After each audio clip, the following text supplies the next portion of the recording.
2 มื้อนมเก่งแล้ว2 มื้อ12 โต4 เต้า2 มื้อนี่ละเพิ่งกินนมเก่งทุกโตเลยเด้อ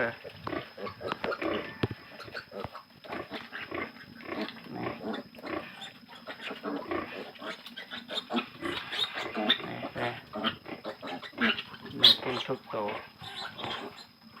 โอ้มีแต่โตแข็งแห้ง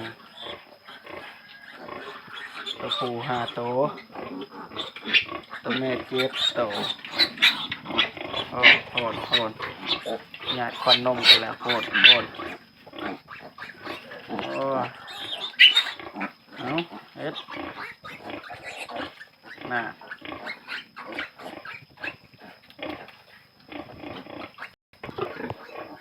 แม่นี่รอเกิดอยู่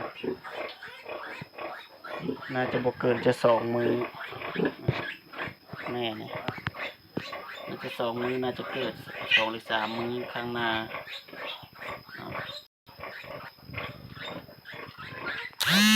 แม่นี่เดือน8แม่